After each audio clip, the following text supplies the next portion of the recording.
এমন সন্তান দে মওলা, এমন সন্তান দে কামাই খাওয়ার আশা নাই, মরে গেলে দোয়া করবে যে। এটা আল্লাহর কাছে কামনা করা, এক নাম্বার দোয়া করা। ওগো আমার মালিক, আপনি আমার বিবিদের থেকে আমার নসলের ভেতরে ইয়া আল্লাহ আমাকে নেক সন্তান দান করেন, যে সন্তান আমার চোখের শীতলতা হয়। অর্থাৎ দুই প্রকারের সন্তান, কিছু সন্তান দেখলে মা বাবার চোখের অশ্রু ঝরে, আর কিছু সন্তান দেখলে পিতা মাতার দিল জুড়ায় যায়, চোখ জুড়ায় যায়। কিছু সন্তানের দিকে তাকাইলে মা বাবা শান্তি পায়, আর কিছু কিছু সন্তান পিতা মাতাকে কাঁদায়। কিছু কিছু সন্তান নেককার হয়, নেককারদের সর্দার হয়, আবার কিছু কিছু সন্তান বদকার হয়, বদকারদের লিডার হয়। ঘরে আমাদের যে বাচ্চা কাচ্চাগুলা হয়, এগুলো আল্লাহ পাক আমাদেরকে নিয়ামত হিসেবে দান করেন। আমাদের এই সন্তানগুলার কিছু হক হুকুক আমাদের উপরে আছে। আমাদের ঘরের সন্তানগুলার হক হুকুক যদি আমাদের দ্বারা আদায় হয়, তাইলে এই সন্তানগুলা আমাদের জন্য দুনিয়ার জীবনে শান্তি, কবরের জগতে রহমত, হাসরের ময়দানে নাজাত ও মর্যাদা লাভের কারণ হয়ে যাবে। আর যদি আমাদের ঘরের একটা সন্তান নষ্ট হয়ে যায়, তাহলে মহান রব্বুল আলামিনের দরবারে আদালতে কিবরিয়াতে আমাদের সকলেরই কিন্তু এর জবাবদিহিতা আছে, আসামি হয়ে দাঁড়াইতে। কারণ সন্তান সন্ততি পিতামাতার কাছে আল্লাহর দেয়া আমানত, এই আমানতের রক্ষণাবেক্ষণ, এই আমানতকে আহলের কাছে পৌঁছায় দেওয়া, আল্লাহর গোলাম হিসেবে তাকে গড়ে তোলা, এটা আমাদের জন্য ইবাদত। এখনকার পরিবেশ পরিস্থিতি বড় ভয়ঙ্কর। স্কুল কলেজ শিক্ষাঙ্গনে এখন মানুষ গড়ার চাইতে, গড়ার মেহনত তো যতটুকু আছে, এই গড়ার মেহনতকে নষ্ট করে আমাদের সন্তানদেরকে ভ্রষ্ট করার চক্রান্তের সংখ্যা বেশি। তাদেরকে পড়ানো হয়, কিন্তু তাদেরকে দিন থেকে দূরে সরানো। এই চক্র শিক্ষাঙ্গনে কাজ করতেছে দীর্ঘদিন। লম্বা 20টা বছর আওয়ামী লীগ ধর্মীয় শিক্ষাকে অচল করে দিয়ে গেছে, এটাকে ঐচ্ছিক শিক্ষায় রূপান্তরিত করেছে। এটা পাস করলেও পাস, ফেল করলেও পাস। যদি ধর্মে কেউ ফেল করে তাতেও কোনো লস নাই, আর যদি 100 নম্বর পায় তাতেও কোনো লাভ নাই। এটাকে ঐচ্ছিক শিক্ষায় রূপান্তরিত করে গেছে।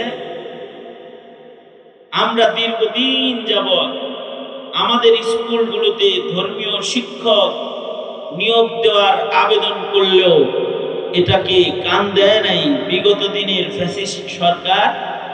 তারা আমাদের সন্তানদেরকে তারা গোমাতা চিনাইছে, ট্রান্সজেন্ডার চিনাইছে, ডারউইনের মিথ্যা মতবাদ, মানুষ বানর জাতি, এটা শিখাইছে। কিন্তু আল্লাহ, রাসূল, ইসলাম, দ্বীন, ঈমান, ইবাদত, আখলাক এর শিক্ষা থেকে আমাদের সন্তানদেরকে বঞ্চিত করেছে। এটা দীর্ঘদিন ধরে করতেছে। একটা পর্যায়ে এসে আমাদের সন্তানরা ন্যূনতম মাদ্রাসা, মাহফিল এগুলো থেকেও যেন দ্বীন না পায়, দাওয়াত, তাবলীগ এর থেকেও যেন দ্বীন শিখতে তারা না যায়। এই আওয়ামী লীগের আমলে বিগত দিনে ইজতেমার দাওয়াতের এক আদর্শ ভূমির উপরে রক্তক্ষয়ী যুদ্ধ হয়েছে, যে মানুষের লাশ পড়েছে। অনেক পিতামাতার দিলের ভেতরে এই ভয় ঢুকছে, তবলিগে গেলে না জানি আবার সাদিয়া নিয়ে। এদেশের মাদ্রাসাগুলো এগুলোর উপরে বিভিন্ন ধরনের অপবাদ দিয়ে মাদ্রাসাগুলোকে জঙ্গি প্রজনন কেন্দ্র বলার চেষ্টা বলেছে। এদেশের আলেম ওলামার কথা যেন সাধারণ পাবলিক প্রজন্ম যেন শুনতে যাইতে ভয় পায়, এ কারণে থানায় চোরের লিস্ট না দিলেও আলেমদের লিস্ট থানায় জমা দিয়ে রেখেছে। আমার বাড়ি মানিকগঞ্জে, কিন্তু আমি এই সাটুরিয়াতে নাগরপুরে এই ঘিউরে আমি মাহফিল করতে আসতে পারি না, কারণ হেফাজতের আসামি হিসেবে, যুগ্ম মহাসচিব হিসেবে আমার নাম থানায় জমা ছিল। কোন জায়গায় আমার বয়ান করতে হলে পুলিশের এজাজত লয়ে যাওয়া লাগতো, আর কোন মাহফিল কর্তৃপক্ষ আমাকে কথা বলাইতে হলে থানার পারমিশন নিয়ে তারপরে মাহফিল করতে হইতো। আপনাদের সাটুরিয়া থেকে আমি এসে ঘুরে গেছি, আমাকে বয়ান করতে দেয় না। মাহফিল পর্যন্ত আমি এসে পড়েছি, বয়ান করতে দেয় না। এগুলো দিয়ে কি শিখাইছে? হুজুরের না, থানায় লিস্ট চলে যাবে। হুজুরদের কথা শুনতে যাওয়ার দরকার নাই, তাদের নামে থানায় লিস্টই জমা আছে। এগুলো প্রজন্মের জন্য একটা হুমকি ধামকি। তারা যেন আলেমদের কাছে না যায়, তারা যেন আলেমদের বয়ান শুনতে না যায়। এ কারণে এদেশের আলেম ওলামার উপরে মিথ্যা অপবাদের কালি লেপন করে আলেমদের চারিত্রিক জীবনের উপরে আঘাত করার মতো নষ্ট চক্রান্ত আওয়ামী লীগ করেছে। এগুলা করতে করতে শেষ বেলায় আমাদের দেশের ওলামা হযরত যারা, তাদেরকে হক কথা বলা বন্ধ করার জন্য আলেম ওলামাকে জেলে তালাবদ্ধ করেছে, জুলুম করেছে, নির্যাতন করেছে, শহীদ করেছে। ছাত্র জনতার আন্দোলন, ওলামায়ে দ্বীনদের কোরবানি, ইসলাম বিদ্বেষী আওয়ামী ফ্যাসিস্টরা এদেশ থেকে পালাতে বাধ্য হয়েছে। তারা চলে গেছে, আপাতত তারা দেশের বাইরে আছে। কিন্তু হাসিনা তো পূজায় যাওয়ার উৎসাহ দিচ্ছে আমাদের সন্তানদেরকে, যে ইবাদত যার যার, ওয়াজ শুনলে শুনলেন, না শুনলে নাই, নামাজ পড়লে পড়লেন, না পড়লে নাই, রোজা রাখলে রাখলাম, না রাখলে নাই, এটা নিয়ে বাড়াবাড়ি নাই, ইবাদত যার যার, কিন্তু উৎসব সবার। পূজায় তোমরা সবাই মিলে, ছোট বড় সবাই যাই, এই কথা বলছে। কি বলে নাই? এটা বলে নাই। এইভাবে আমাদের সন্তানদেরকে হিন্দুত্ববাদ মুখী করার একটা চক্রান্ত শেখ হাসিনা দীর্ঘদিন ভারতের এজেন্ডা বাস্তবায়ন করে গেছে। বিদায়ী দুনিয়ার কোথাও যখন তার জায়গা হয় নাই, ভারতে তার ঠিকই জায়গা হয়ে গেছে। জাতীয় আন্দোলনের মুখে তাকে দাঁড়াইল, কিন্তু এখন যারা ছাত্র জনতার রক্তের উপরে ভর করে যারা ক্ষমতার চেয়ার দখল করেছে, তারা কিন্তু আমাদের সন্তানদেরকে শুধু পূজায় যাওয়ার চক্রান্ত করতেছে না, এদের চক্রান্ত আরো ভয়ঙ্কর। এই ডক্টর ইউনূস, তার চক্রান্ত আরো অনেক বেশি ভয়ঙ্কর, যে সে সরকারি প্রজ্ঞাপন জারি করেছে সারা দেশের প্রাইমারি স্কুলগুলোতে গানের শিক্ষক নিয়োগ দিবে। এই প্রজ্ঞাপন জারি করেছে। যদি তার এই প্রজ্ঞাপন ম্যান্ডেট হয়, পাস হয়, আর যদি এটা চালু হয়, তাহলে মন্দির গোটা এলাকায় দুইটা চারটে থাকবে না, সকলের ঘরগুলো মন্দিরে পরিণত হয়ে যাবে। কারণ স্কুলে যদি গানের টিচার নিয়োগ হয়, আর এইটারও যদি প্রশিক্ষণ স্কুল থেকে শুরু হয়, তাহলে আপনার ছেলে, আপনার মেয়ে বাড়িতে এসে আগে আপনাকে বলতো যে আব্বু খাতা কিনে দাও, কলম কিনে দাও, রং পেন্সিল কিনে দাও, হাতের লেখা ঠিক করব, হাতের লেখার খাতা কিনে দাও, আমাকে পড়ালেখা করার জ্যামিতি বক্স কিনে দাও, সরঞ্জামাদি কিনে দাও, বোর্ড কিনে দাও। পোশাক কিনে দাও, এগুলো বলতো। এই গানের টিচার যদি নিয়োগ দিয়ে দেয়, মনে রাখবেন আপনার প্রজন্ম না বুঝে দিনহীন পথে এইভাবে চলতে থাকবে। স্কুল থেকে আপনার বাচ্চাটা আপনাকে এসে বলবে, আপু একটা একতারা, একটা দুতারা, একটা গিটার, একটা হারমোনি, কিছু ঢোল তবলা কিনে দাও। এই কথা আপনাকে বলবে। আর যদি এগুলোই মুসলমানের ঘরে চলে যায়, সন্তান লেখাপড়া করানোর জন্য যদি ঢোল তবলা ঘরে ঢুকে যায়, তাইলে মন্দির একটা নয়, এদেশের প্রতিটি ঘর মন্দিরে রূপান্তরিত হয়ে যাবে। গান বাদ্যের আওয়াজ চালু হবে। দিনহীনতা তো আমাদেরকে গ্রাস করেছি। গুনাহে কবিরা এবং হিন্দুত্ববাদী সংস্কৃতির সায়লাব আমাদের দেশে ঘটানোর চক্রান্ত সরকারিভাবে বসে বসে এই বর্তমান সরকারও এই বিদেশিদের হুকুমে গোলামি করে এগুলো মুসলমানের মাটিতে করতেছে। এই যে আমাদের সন্তানদের বেহাল অবস্থা হইতেছে, যদি এই অবস্থায় বাস্তবায়ন হইতে হয়, তাহলে আমাদের প্রজন্মের অবস্থাটা কি হবে?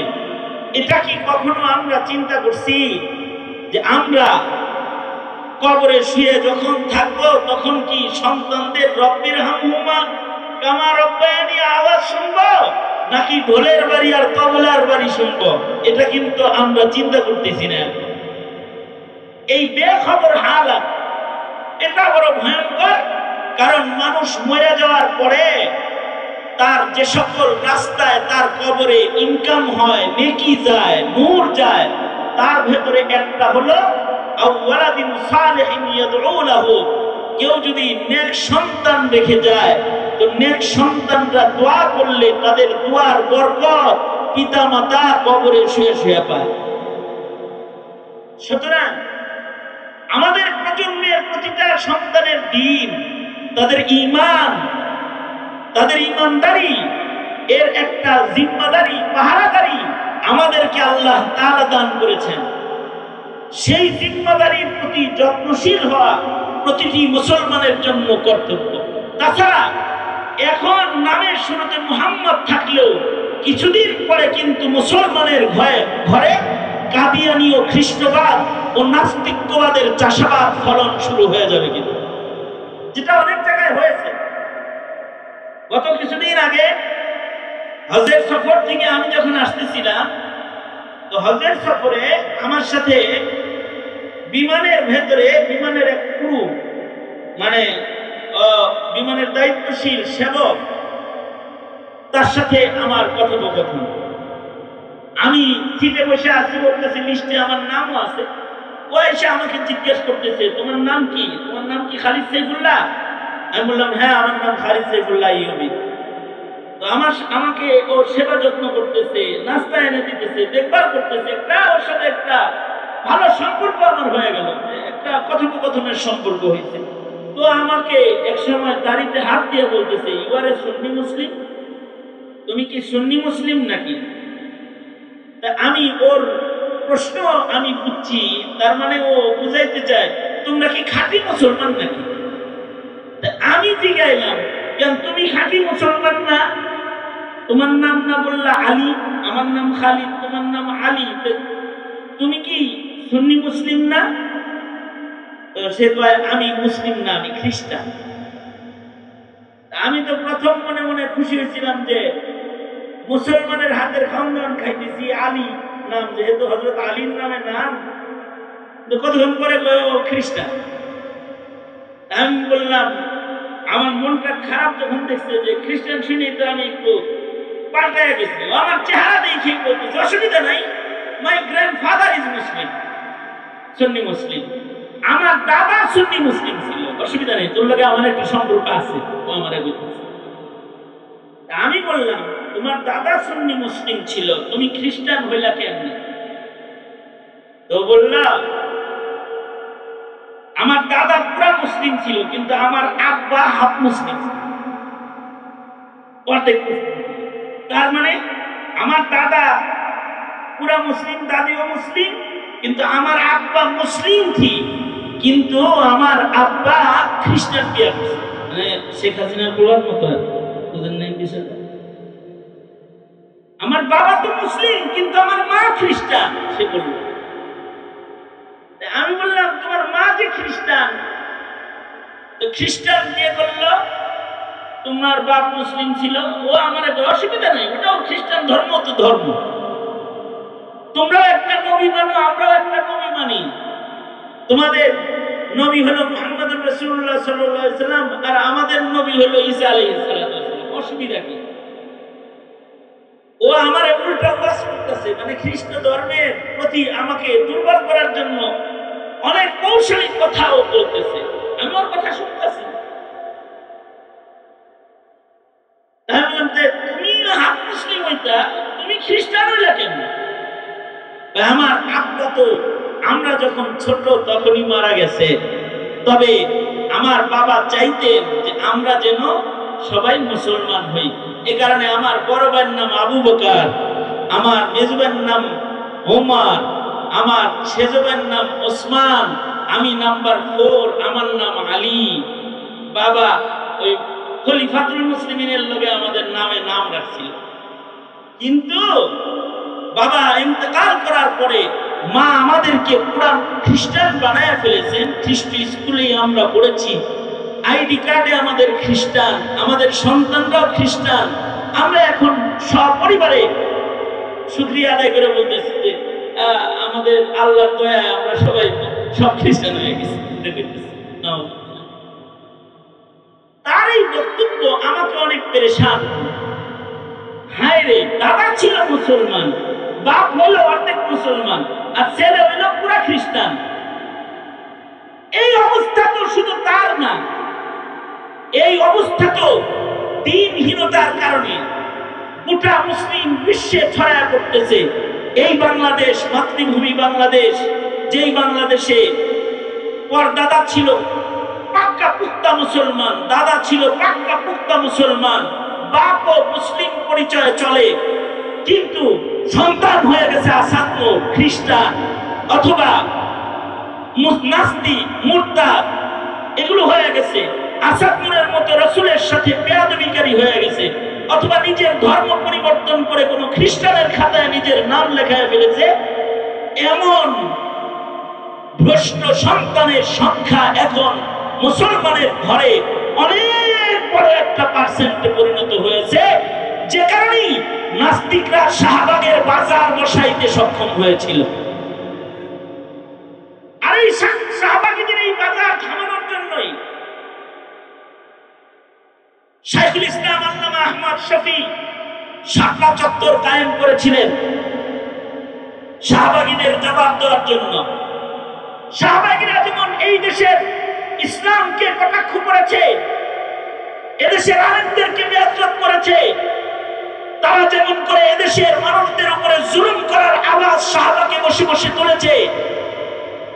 এই জুলুম অত্যাচার এগুলো জমিন থেকে বন্ধ করার জন্যই শাইখুল ইসলাম আল্লামা আহমদ শফী তিনি শাপলা চত্বরে অবস্থান গ্রহণ করার জন্য নির্দেশ করেছিলেন এদেশের উলামায়ে দ্বীনদেরকে, এদেশের ধর্মপ্রাণ মুসলমানদের।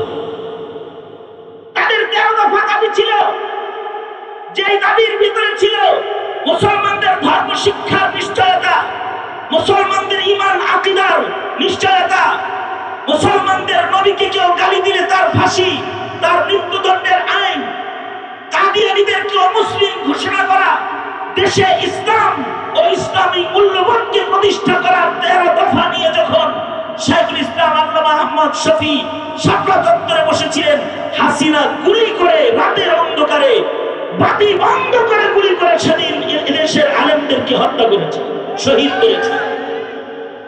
এই আলেমদের দাবি এটাই ছিল যে দেশের মুসলমানরা যেন ঈমানহীনতার দিকে অগ্রসর হয়ে না যায়।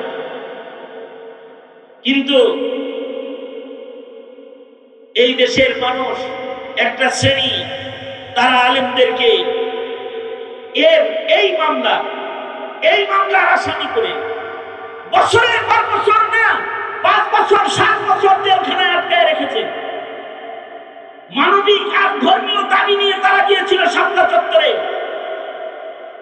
আমি শাপলা চত্বরের মামলার আসামি। এদেশের হাজার হাজার উলামায়ে কেরাম শাপলা চত্বরের মামলার আসামি, যারা এদেশের মুসলমানদের ইমানের কথাগুলো, ইসলামের কথাগুলো জাতির কাছে খুলে বলার জন্য শাপলা চত্বরে গিয়েছিলেন। তাদের দাবি ছিল হলো ধর্ম বিদ্বেষী কোন সরকার প্রতিষ্ঠা পেয়ে এদেশের মুসলমানরা যেন ভবিষ্যৎ সময়ে হিন্দু এবং খ্রিস্টান হয়ে না যায়।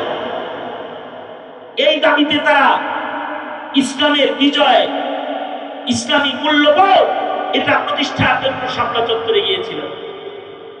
এটা মৌলিক নজর হলো আমার দেশে যেন অপসংস্কৃতি ও কুফরি মতবাদের বিজয় ডঙ্কা না বাজে, আর আমার দেশের মুসলমানরা যদি ইসলাম বাংলাদেশ আজকেও সাংবাদিক সম্মেলন করেছে, এই বিষয়ে সাংবাদিক সম্মেলন করেছে, ধর্মীয় শিক্ষক নিয়োগ দাও, যদি গানের শিক্ষক নিয়োগ দাও তো দেশে আগুন জ্বলবে, আবার রক্ত যাবে, কিন্তু মুসলমানের ঈমান নষ্ট করতে দাও। আজকেও আমরা সাংবাদিক সম্মেলন করেছি। আমরা যে কিছু কথা বলি, আমাদের কথাগুলো এই প্রজন্ম রক্ষার কথা, প্রজন্মের মুসলমানদের ঈমান রক্ষার কথা। একটা সময় এখন এসেছে, সামনে ইলেকশন আছে, সময় এসেছে ধর্মীয় মূল্যবোধ যারা প্রতিষ্ঠা করার এজেন্ডা দিবে, ঘোষণা দিবে, নির্বাচনী ইশতেহারে যারা ধর্মীয় মূল্যবোধ রক্ষার ঘোষণা দিবে, মুসলমানরা তাদেরকে ভোট দেবে। যারা কাদিয়ানীদেরকে কাফের ঘোষণা দেওয়ার ইশতেহার করবে, যারা এই দেশে রাসূলকে গালি দিলে এর বিচার কি হবে, শাস্তির রাসূলের শাস্তি আর বিচার কি হবে, এইটা যারা বলবে, যারা এদেশে মুসলমানদের দ্বীন ঈমানের আকীদাগত শিক্ষার পূর্ণ নিশ্চয়তা যারা প্রদান করবে, তাদেরকেই সরকার বানানো উচিত। অন্যথায় যারা বহুত্ববাদ, নাস্তিকবাদ প্রতিষ্ঠা করতে চায়, এরা ভোটের বাক্স নিয়ে আসলে ঘাট ধরে বাইর করে দেওয়া উচিত, যে তোরাই মুসলমানের দেশের রাজনীতি করার অধিকার তোদের নেই। কারণ বিলাখে আমি আপনি যখন কবরে শুয়ে থাকবো, তখন আপনার আমার প্রাপ্তি হলো আপনার আমার রেখে যাওয়া সন্তান সন্ততির নেক দোয়া আর নেক আমলের কিছু হিস্সা কবরে শুয়ে শুয়ে পাওয়ার স্বপ্ন নিয়েই মুসলিম জীবনে, সাংসারিক জীবনে ভবিষ্যৎ প্রজন্ম গঠনের মেহনত প্রতিটা পিতা মাতাকে করতে হবে। এ কারণে আল্লাহ তাআলা তো সন্তান সন্ততি হওয়ার আগেই দোয়া শিখাইছে, এমন সন্তান সন্ততি চাও না যেই সন্তান সন্ততি গুলা তোমরা কবরে শুয়ে থাকার পরে তোমাদের জন্য গজবের কারণ হবে, আযাবের কারণ হবে, দুনিয়ার জীবনে তোমাদের দুঃখের কারণ হবে। এমন সন্তান আমার কাছ থেকে চাও না। আমার কাছে এমন সন্তান চাও যে সন্তানগুলা তোমাদের চোখের পুতুলি হবে, চোখের শীতলতা হবে, যে সন্তানগুলা তোমরা কবরে গেলে তোমাদের জন্য ইসালে সওয়াব করবে, যে সন্তানগুলা তোমাদের পরে জমিনে নেক কাজের নেতৃত্ব প্রদান করবে, এমন সন্তান তোমরা আমার কাছে চাও। আল্লাহ পাক আমাদেরকে দোয়া শিখায়া দিয়েছে। আল্লাহ পাক বলেন তোমরা এমনি দোয়া করো, রব্বানা হাবলানা মিন আজওয়াজিনা ওয়া যুররিয়াতিনা কুররাতা আয়ুন ওয়াজআলনা লিল মুত্তাকিনা ইমামা। প্রত্যেকটা মুসলমান তার দোয়ার ভেতরে আল্লাহকে বলবে, ওগো আমার মালিক, আপনি আমার বিবিদের থেকে আমার নসলের ভেতরে আল্লাহ আমাকে নেক সন্তান দান করেন, যে সন্তান আমার চোখের শীতলতা হয়।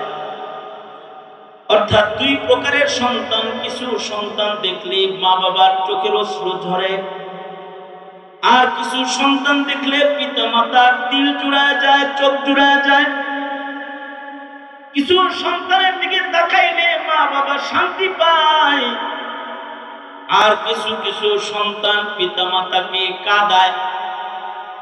কিছু কিছু সন্তান নেককার হয়, নেককারদের সর্দার হয়, আবার কিছু কিছু সন্তান বদকার হয়, বদকারদের লিডার হয়। কেউ আছে গাঞ্জাখোরদের লিডার হয়ে যায়, কিছু সন্তান চোর বাটপার ডাকাতদের সর্দার হয়ে যায়, কিছু সন্তান আছে এরা চাঁদাবাজ হয়ে যায়, কিছু সন্তান আছে খুনি সন্ত্রাসী হয়ে যায়, কিছু সন্তান আছে নাস্তিক বেঈমান মুরতাদের। এইগুলা পিতা, একটা মুসলিম পিতা মাতার জন্য এগুলো হলো অনেক বড় এক ইমতিহান। এমন সন্তান সন্ততি যদি কারোর ঘরে এসে যায়, তখন এমন সন্তান তার চোখের পানি পড়ার কারণ হয়ে যায়। এ কারণে আল্লাহ পাক বলেন, সন্তান দাতা আমি, আমার গোলাম তোমরা আমার কাছে নেক সন্তান চাইবা, যে সন্তান তোমাদের চক্ষু শীতল করবে, যে সন্তান নেককারদের সর্দার হবে, এমন সন্তান তোমরা আমি রবের কাছে চাও। আমাদের এক বুজুর্গ তো বাংলা কবিতা দিয়েও শিখাইছে, তোমার যদি আরবি মুখস্থ না থাকে তাহলে বাংলায় রবের কাছে ভালো সন্তান চাও, যেটা তোমার জন্য দোয়া করবো। ওয়ালাদে সালেহ, পিতার জন্য দোয়া করে ওই সন্তানটা চাও, বলো আল্লাহর কাছে, বাংলাই বলো আল্লাহর কাছে যে আল্লাহ আমাকে তুমি এমন সন্তান দাও যেটা আমি মরে গেলে আমার জন্য দোয়া করো।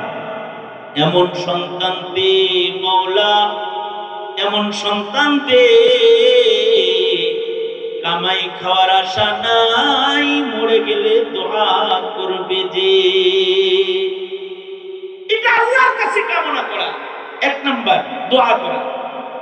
দুই নাম্বার, সন্তান সন্ততি হয়ে গেলে তাদের পেছনে মেহনত করা, তাদেরকে তরবিয়ত দেওয়া পিতা মাতার দায়িত্ব। যেই মা বাবারা সন্তানের তরবিয়ত দেয় না, এরা হলো নিকৃষ্ট পিতা মাতা।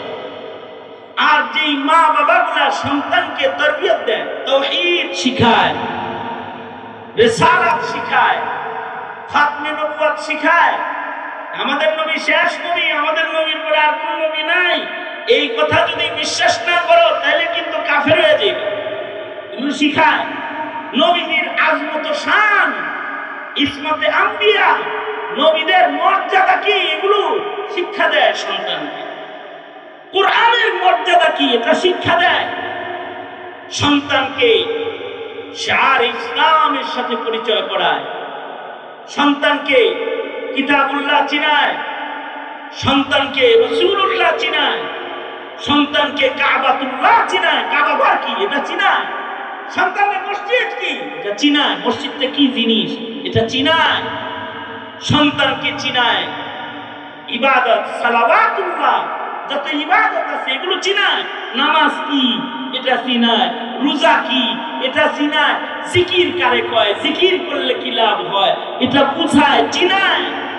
সন্তানকে জরুরি ইলমি দ্বীন সন্তানের কাছে তোহফা হিসেবে দিয়ে দেয়, চলার পথে পাথেয় বানায় দেয়।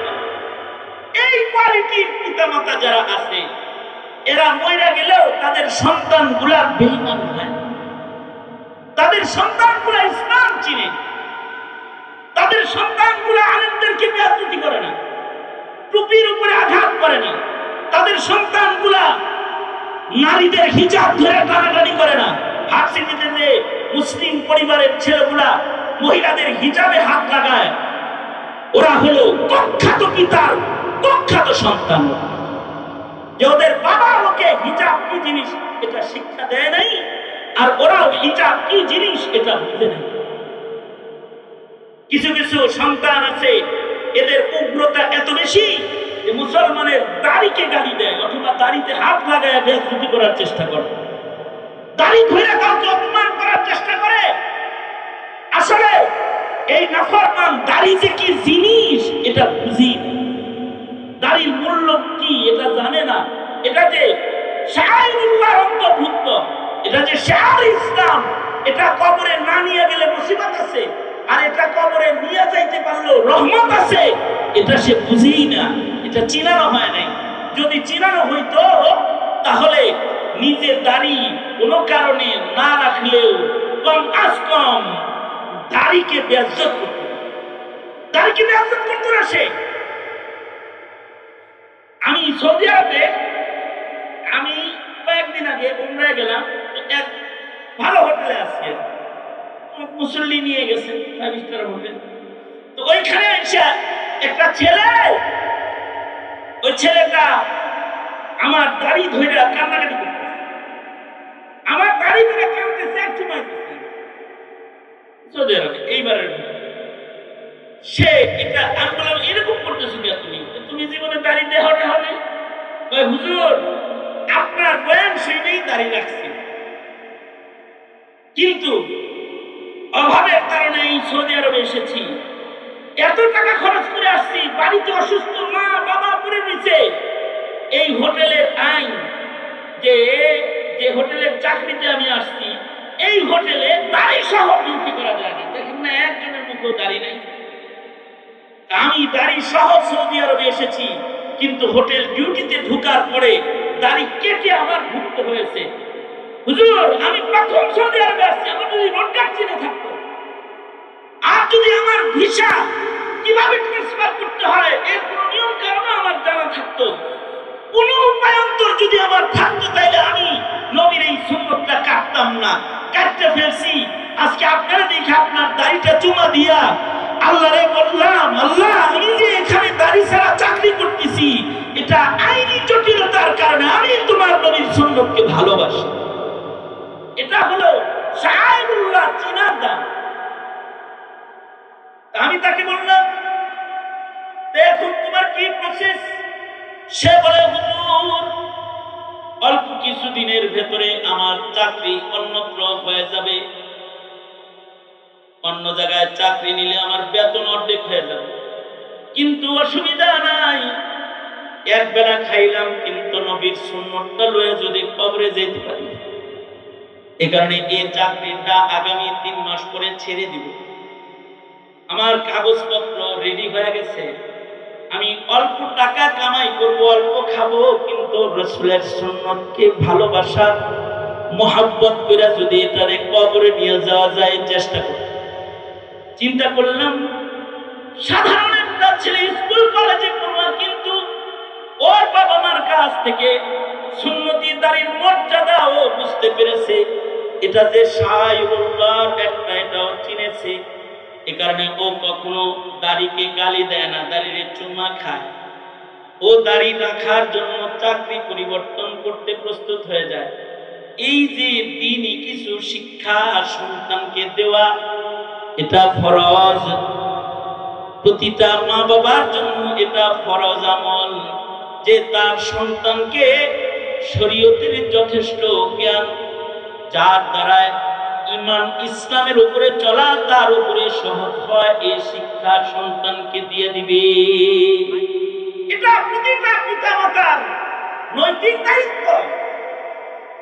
আপনি ছেলেটা জন্ম দিয়া তাকে ডক্টরের ডিগ্রি অর্জনের জন্য বিদেশ পাঠাইতে পারলেন, আপনি তাকে বড় শিক্ষিত বানাইতে পারলেন, কিন্তু ইমানদার বানাইতে পারলেন না। আপনি তো আল্লাহর কাছে নিকৃষ্ট। এ কারণে আপনাদেরকেও বলি, সন্তানকে আদর করেন, যত্ন করেন, সোনার প্লেটে খাওয়ান দেন, সোনার চামচ দিয়ে খাওয়ান, অসুবিধা নাই, মানা করি না। আপনার সন্তানকে লন্ডনে, কানাডায় মাসে 10 লাখ টাকা খরচ করে আপনি পড়ান, অসুবিধা কি? 9 মাসে 63 লাখ খরচ হয় এক এক সেশনে, শুনলাম এক ইউনিভার্সিটি। আপনি ডেইলি আপনি এক এক মাসে 20 লাখ খরচ করে পড়ান না, পড়ান, ডক্টরের ডিগ্রি নেন। কিন্তু আমরা একটা কথা বলি, সেটা হলো আপনি যেমন কালিমাওয়ালার ঘরে কালিমাওয়ালা, আপনার ছেলে মেয়েগুলোকে কালিমাওয়ালা বানাবেন, নাস্তিক বানাবেন না, মুরতাদ বানাবেন। বাস এই এতটুকু না আপনাদের। এইটাকে সহজে বাস্তবায়ন করার জন্য আমরা পরামর্শ দিয়ে থাকি যে কমপক্ষে এই যে ফাতেমাতুজ জাহরা মহিলা মাদ্রাসা, আসহাবে সুফফা ক্যাডেট মাদ্রাসা, এইগুলোতে যদি নুরানির কিছু শিক্ষা একটু নড়াচড়া দেওয়া নেন, তাতেও এই সন্তানটা দিন সম্পর্কে যথেষ্ট ধারণা পেয়ে যাবে। আর যদি ওর ভেতরে দিনের দরদ ঢুকে যায়, তাহলে ও হাফেজ আলেম হয়ে যাবে।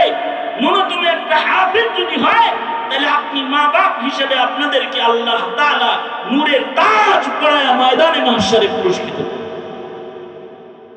সুতরাং আমাদের সন্তান সন্ততি আমাদের আওলাদ পর্যন্ত, এগুলো আল্লাহর দেয়া নিয়ামত। এই নিয়ামতগুলোকে সঠিক ব্যবহার করা, সঠিক পরিচর্যার মাধ্যমে এদেরকে গড়ে তোলা। আল্লাহ তাআলা আমাদের সবাইকে, আমাদের সন্তানদের কদর করার, আল্লাহর এই নিয়ামত